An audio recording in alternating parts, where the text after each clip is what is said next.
नमस्कार, चुनावी विश्लेषण में आपका स्वागत है। और मध्य प्रदेश और राजस्थान को लेकर वोटिंग के ठीक पहले सबसे बड़ा सर्वे सामने आ रहा है और ताजा सर्वे के हिसाब से दोनों ही राज्यों में क्या बड़ा उलटफेर होगा, क्योंकि इंडिया टीवी सेनेक्स सर्वे के हिसाब से मध्य प्रदेश और राजस्थान को लेकर जो नया ओपिनियन पोल है वो काफी चौंकाने वाला सामने आ रहा है। तो 2023 के लेकर जो ओपिनियन पोल है मध्य प्रदेश और राजस्थान को लेकर क्या आंकड़ा है। वर्तमान में मध्य प्रदेश में बीजेपी जबकि कांग्रेस राजस्थान में सरकार में है, तो इस बार क्या बड़ा उलटफेर होगा, दोनों ही राज्यों पर किसकी जीत हो सकती है, इसको लेकर यहाँ पर नया ओपिनियन पोल सामने आ चुका है। मध्य प्रदेश में 17 नवंबर को एक चरण में वोटिंग होगी, जबकि राजस्थान में भी 25 नवंबर को एक ही चरण में वोटिंग होगी और मतगणना 3 दिसंबर को हो जाएगी। लेकिन इससे पहले मध्य प्रदेश की क्या तस्वीर है, इसको लेकर मध्य प्रदेश पर सबसे सटीक और महत्वपूर्ण आंकड़े सामने आ रहे हैं। या सेनेक्स सर्वे के हिसाब से मध्य प्रदेश में किसकी बनेगी सरकार, क्योंकि जिस कार का बड़ा सवाल है कि मध्य प्रदेश का सबसे बड़ा मुद्दा कौन सा इस वक्त नजर आ रहा है। बेरोजगार यहाँ पर 27% लोगों की समस्या बनी हुई है, विकास यहाँ 21%, महंगाई 19%, हिंदुत्व भी 15% लोग यहाँ पर मानना एक बड़ा मुद्दा हो सकता है, राष्ट्रवाद 3%, भ्रष्टाचार 7%, लॉ एंड ऑर्डर या 5% कह नहीं सकते 3% लोग मानना है। यानी सबसे बड़ा मुद्दा बेरोजगारी और विकास, महंगाई कहीं न कहीं बड़े मुद्दों पर देखे जा रहे हैं। इसके अलावा बात की जाए मध्य प्रदेश में जो बड़ा सवाल पूछा गया है कि क्या जातीय जनगणना होनी चाहिए ओबीसी वोटर्स से, इस पर जो सवाल है उसका देखिए राय कहने वाले 65% है, नहीं कहने वाले 21%, कह नहीं सकते इसे 14% आते हैं।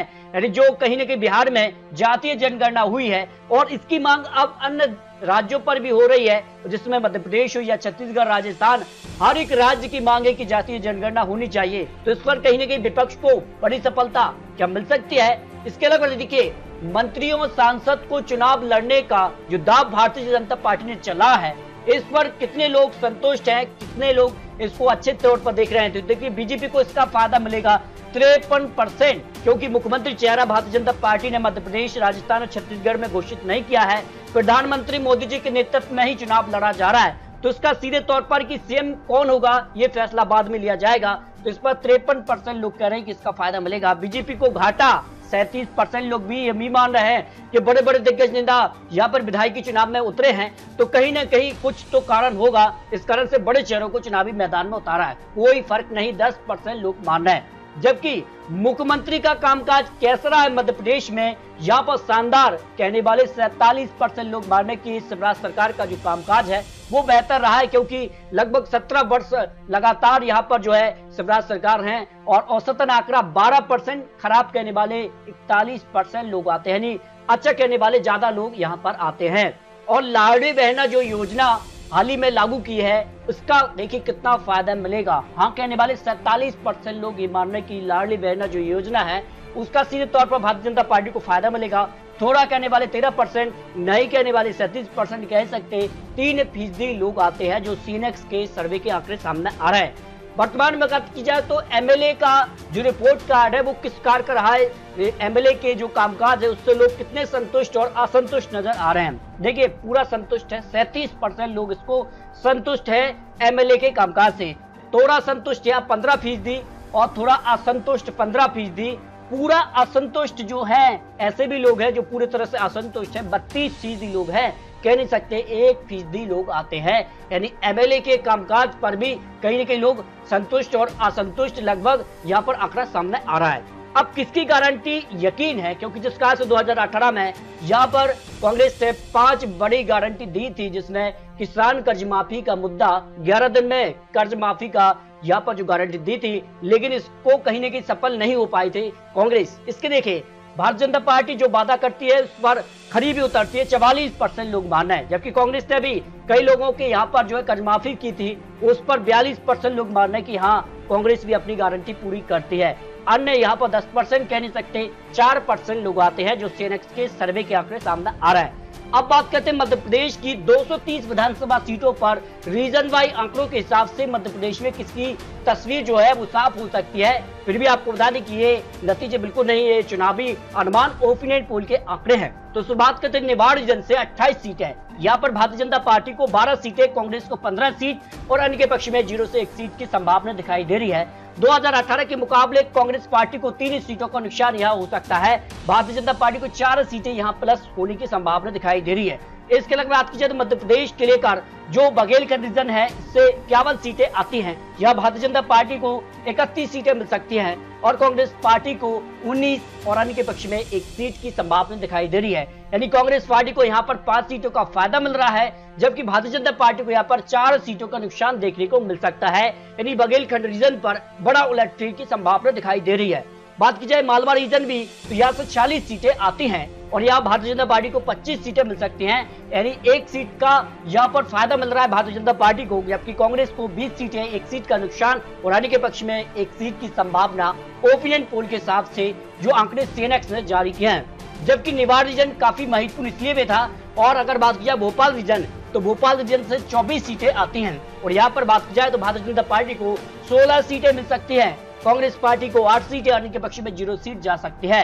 यानी 2018 के मुकाबले भारतीय जनता पार्टी को इस रीजन पर 1 सीट की बढ़त देखने को मिल सकती है, जबकि कांग्रेस को 1 सीट का नुकसान होने की संभावना दिखाई दे रही है। जबकि मध्य प्रदेश को लेकर बात की जाए, चंबल रीजन महत्वपूर्ण है, क्योंकि ग्वालियर चंबल रीजन से ज्योतिरादित्य सिंधिया कांग्रेस के साथ तो 2018 में, लेकिन अब भारतीय जनता पार्टी के साथ आ चुके हैं। तो ऐसे में कितना फायदा और किसको कितना नुकसान देखने को मिल रहा है, इस पर देखिए महत्वपूर्ण आंकड़े। भारतीय जनता पार्टी को 12 सीटें प्लस हो सकती हैं और कांग्रेस पार्टी को 22 सीटें, यानी कांग्रेस पार्टी को 26 सीटें मिली थी 2018 में, लेकिन इस बार 4 सीटों का नुकसान दिखाई दे रहा है। वही भारतीय जनता पार्टी को यहाँ पर 5 सीटें प्लस होती नजर आ रही हैं। यानी सीधे तौर पर ज्योतिरादित्य सिंधिया भारतीय जनता पार्टी में आने से यहाँ पर भारतीय जनता पार्टी को चंबल रीजन पर फायदा मिल रहा है। जबकि मध्य प्रदेश के महाकौशल से 47 सीटें आती हैं और यहाँ का ओपिनियन पोल 19 सीटों पर भारतीय जनता पार्टी, जबकि कांग्रेस पार्टी को 26 सीटें और अन्य के पक्ष में 0 से 2 सीट की संभावना दिखाई दे रही है।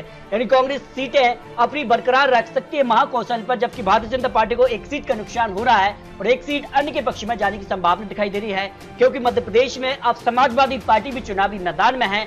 कांग्रेस से सीटें न मिलने से अब अलग चुनाव समाजवादी पार्टी लड़ती नजर आ रही है। तो कहीं न कहीं अन्य का पलड़ा भारी होगा कुछ सीटों पर, लेकिन कांग्रेस को उन सीटों का नुकसान भी देखने को मिल सकता है। इस तरह से मध्य प्रदेश को लेकर जो फाइनल आंकड़ा 230 विधानसभा सीटों पर सामने आ रहा है, उस पर देखिए वोट शेयर के मामले में भारतीय जनता पार्टी का 44% वोट शेयर बढ़ रहा है, जबकि कांग्रेस पार्टी को 43%, अन्य के पक्ष में 13% वोट शेयर जा रहा है, जिसमें समाजवादी पार्टी, आम आदमी पार्टी और अन्य पार्टी हो सकती है, क्योंकि समाजवादी पार्टी ने तो ऐलान कर दिया है, वो अपनी पहली सूची भी जारी कर दी है। इस तरह से इसका नुकसान कांग्रेस को देखने को मिल सकता है। अब सीटों की बात की जाए तो मध्य प्रदेश की क्या तस्वीर बन सकती है, जो सीएनएक्स का सर्वे सामने आया उस हिसाब से मध्य प्रदेश में भारतीय जनता पार्टी को 115 सीटें मिल रही हैं और कांग्रेस पार्टी को 110 सीटें और अन्य के पक्ष में 5 सीटें जा रही हैं। उस हिसाब से किसी भी पार्टी को पूर्ण बहुमत मिलता नजर नहीं आ रहा है, लेकिन भारतीय जनता पार्टी की सीटों में इजाफा, यानी 6 सीटें 2018 के मुकाबले बढ़ रही, जबकि कांग्रेस की 4 सीटें कम होती नजर आ रही हैं, क्योंकि ग्वालियर चंबल रीजन से जो बड़े दिग्गज नेता यहाँ पर भारतीय जनता पार्टी में पहुंचे, उसका भारतीय जनता पार्टी को फायदा मिल रहा है, जबकि कांग्रेस पार्टी को यहाँ पर नुकसान देखने को मिल रहा है। तो ऐसे में अन्य की जो 5 सीटें हैं वो निर्णायक होगी, सरकार बनाने के लिए काफी महत्वपूर्ण हो सकती है, क्योंकि 116 सीटों पर मध्य प्रदेश में बहुमत का आंकड़ा मिलता है। फिलहाल आपको बता दें ये सीनेक्स के आंकड़े हैं और आने वाले वक्त में क्या होगा ये तो आने वाला वक्त ही बताएगा। लेकिन राजस्थान की भी बात की जाए तो राजस्थान का सबसे बड़ा मुद्दा इस वक्त कौन सा नजर आ रहा है, तो देखिए बेरोजगारी यहाँ पर भी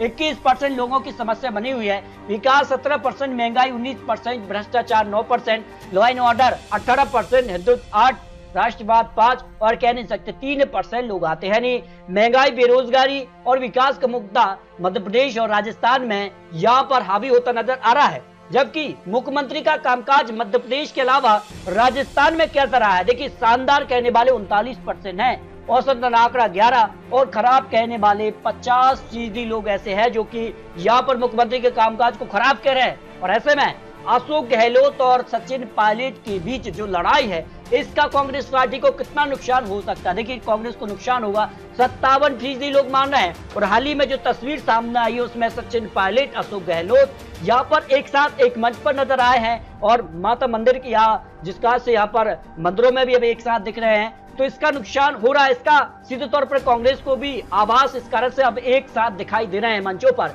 नुकसान नहीं 37% कह नहीं सकते, 6% लोग आते हैं। इसके अलावा बात की जाए तो क्या राजस्थान में भी जातीय जनगणना होनी चाहिए, इस पर देखिए यहाँ पर सवाल है। हाँ कहने वाले 71% लोग ऐसे भी है जो राजस्थान में चाह रहे हैं कि हाँ जाति जनगणना होनी चाहिए। आखिर पता होना चाहिए कि ओबीसी जो यहाँ पर जातियां हैं वो कितने फीसदी कहां पर हैं। इस तरह से जो अनुमान यहाँ पर दिखाई दे रहा है, नहीं कहने वाले 21% कह नहीं सकते, 8% लोग आ जाते हैं। इस तरह से किसकी गारंटी पर यकीन है? कांग्रेस ने भी हाल ही में जो है राहत कैंप यहाँ पर राजस्थान में लगाए, जिसमें गैस सिलेंडर की बात की जाए या फिर बड़े बड़े ऐलान यहाँ पर राहत कैंप यानी जो राहत कैंप में लगा है। वैसे में किसका फायदा किसको होगा? देखिए भारतीय जनता पार्टी 52% लोग मान रहे हैं कि भारतीय जनता पार्टी जब वादा करती है तो उसको पूरा भी करती है, और कांग्रेस पार्टी को यहाँ पर 40% लोग मान रहे हैं कि कांग्रेस पार्टी जो वादा करती है वो पूरा करती है। अन्य यहाँ पर 3% कह नहीं सकते, ऐसे 5% लोग आते हैं। इसके अलावा बात की जाए तो राजस्थान को लेकर अब जो आंकड़ा बन रहा है, इस पर रीजन बाई आंकड़े राजस्थान की 200 विधानसभा सीटों पर सामने आ रहे हैं। इसमें जयपुर धौलपुर की 48 सीटें आती हैं। उस रीजन पर किसका पलड़ा भारी नजर आ रहा है? देखिए यहाँ पर अगर बात की 48 सीटों में से भारतीय जनता पार्टी को 28 सीटें, जबकि कांग्रेस पार्टी को यहाँ पर 19 सीटें जा रही है, यानी कि पक्ष में यहाँ पर 1 सीट जाती नजर आ रही है। यानी राजस्थान में अगर बात की जाए तो भारतीय जनता पार्टी को 20 सीटें प्लस हो रही हैं ओपिनियन पोल के हिसाब से, जबकि कांग्रेस सीटों को 10 सीटों का नुकसान है और अन्य के पक्ष में भी 10 सीटों का नुकसान है। इसका सीधे तौर पर फायदा भारतीय जनता पार्टी को राजस्थान में मिलता नजर आ रहा है। जबकि डोंग कोटा की 24 सीटों की बात की जाए तो यहाँ पर काफी महत्वपूर्ण है, और इस रीजन के लिए आंकड़े कांग्रेस पार्टी को 11 सीटें मिल सकती हैं, भारतीय जनता पार्टी को 13 सीट और अन्य के पक्ष में 0 सीट की संभावना दिखाई दे रही है। यानी कांग्रेस को 1 सीट का नुकसान है, जबकि भारतीय जनता पार्टी को 2 सीटों का फायदा 2018 के मुकाबले जो आंकड़े बन रहे हैं। जबकि मारवाड़ रीजन से 56 सीटें आती हैं, कांग्रेस पार्टी को 15 सीटें मिल सकती हैं, जबकि भारतीय जनता पार्टी को यहाँ पर 40 सीटें मिल रही हैं और अन्य के पक्ष में 1 सीट, अन्य की 5 सीटें कम हो रही हैं जो भारतीय जनता पार्टी में प्लस हो रही हैं, और कांग्रेस पार्टी को 12 सीटें कम होती नजर आनी इस रीजन से जो भी भारतीय जनता पार्टी में ऐड होने हैं। 17 सीटों का फायदा भारतीय जनता पार्टी को 2018 के मुकाबले देखने को मिल सकता है। आपको बता दें कि राजस्थान में हर 5 साल में सत्ता बदलती है, उस हिसाब से भी राजस्थान में यहाँ पर बड़ा खेला होता नजर आ रहा है। शेखावटी रीजन से 24 सीटें, और यहाँ पर देखिए किसके पक्ष में आंकड़े जा रहे हैं। कांग्रेस पार्टी को 12 सीटें मिल रही हैं, यानी 4 सीटें नुकसान 2018 के मुकाबले, जबकि भारतीय जनता पार्टी को 12 सीटें मिल रही हैं, 7 सीटें प्लस करती नजर आ रही है। यानी 5 सीटों के हिसाब से यहाँ पर मिली थी 2018 में, लेकिन इस बार 12 सीटें, अन्य के पक्ष में 0 सीट यानी -3 सीटों का नुकसान दिखाई दे रहा है। इसके अलावा बात की जाए राजस्थान में मेवाड़ रीजन से 48 सीटें आती हैं और यहाँ का ओपिनियन पोल किसके पक्ष में जा रहा है? भारतीय जनता पार्टी को यहाँ 32 सीटें यानी सीधे तौर पर 6 सीटें प्लस हो रही हैं। कांग्रेस पार्टी को यहाँ पर 15 सीटें मिल रही हैं, 1 सीट का नुकसान दिखाई दे रहा है, इनके पक्ष में 1 सीट की संभावना दिखाई दे रही है। इस तरह से राजस्थान को लेकर 200 सीटों का जो फाइनल आंकड़ा वोटिंग के ठीक पहले का जो ताजा सर्वे है, राजस्थान में 15% वोट शेयर अन्य के पक्ष में जा रहा है। कांग्रेस पार्टी को 40% वोट शेयर और भारतीय जनता पार्टी को यहाँ पर 45% वोट शेयर जा रहा है। उस हिसाब से देखिए आंकड़ा भारतीय जनता पार्टी को 125 सीटें यहाँ पर जा सकती हैं और 2018 में 73 सीटें मिली थी। कांग्रेस पार्टी को 72 सीटें मिल सकती हैं, 100 सीटें 2018 में मिली थी, यानी सीधे तौर पर 52 सीटें भारतीय जनता पार्टी प्लस करती नजर आ रही 2018 के मुकाबले, जबकि 28 सीटें कांग्रेस की कम हो रही हैं, यानी के पक्ष में यहाँ पर 3 सीटें यानी 27 सीटें जो 2018 में मिली थी वो सीधे तौर पर कम हो रही है और भारतीय जनता पार्टी के साथ जोड़ रही है। यानी कांग्रेस को ज्यादा नुकसान दिखाई नहीं दे रहा है, लेकिन अन्य की जो सीटें हैं वो भारतीय जनता पार्टी के पक्ष में जा रही हैं, उसका सीधे तौर पर भारतीय जनता पार्टी को राजस्थान में फायदा मिल रहा है और सरकार बनाने के आंकड़े को पार भारतीय जनता पार्टी राजस्थान में करती नजर आ रही है। इस तरह से अगर बात की जाए राजस्थान को लेकर और मध्य प्रदेश को लेकर, 2 राज्यों का ओपिनियन पोल आपको दिखा है। मध्य प्रदेश में कांटे की टक्कर है, किसी को बहुमत अपने दम पर नहीं, लेकिन जो बहुमत के लिए कुछ सीटें अन्य की है उनके समर्थन से या फिर एक तरफा सरकार राजस्थान में सीधे तौर पर भारतीय जनता पार्टी बनाती नजर आ रही है। लेकिन आपको बता दिए चुनावी आंकड़े, चुनावी अनुमान है, जनता तय करेगी राजस्थान, मध्य प्रदेश, तेलंगाना, मिजोरम और छत्तीसगढ़ में किसकी बनेगी सरकार, क्योंकि 5 राज्यों को लेकर राहुल गांधी ने जीत का पंजे की यहाँ पर दावा कर दिया कि 5 राज्यों में यहाँ पर पंजा यहाँ पर आने वाला है। लेकिन भारतीय जनता पार्टी ने जो नई रणनीति रची है उसमें 5 राज्यों पर मुख्यमंत्री चेहरा घोषित नहीं किया है। प्रधानमंत्री मोदी जी के नेतृत्व में चुनाव लड़ा जा रहा है और ऐसे में कितना फायदा मिलेगा, क्योंकि बड़े बड़े दिग्गज नेता, मंत्री हो या फिर विधायक अब चुनावी मैदान में उतर गए हैं। लेकिन आपको बता दें कि मतगणना 3 दिसंबर को होगी, जनता किसके पक्ष में जाएगी ये जनता ही तय करेगी। तो मिलते हैं दोस्तों और लेटेस्ट और महत्वपूर्ण विश्लेषण के साथ, तब तक के लिए जय हिंद, जय भारत।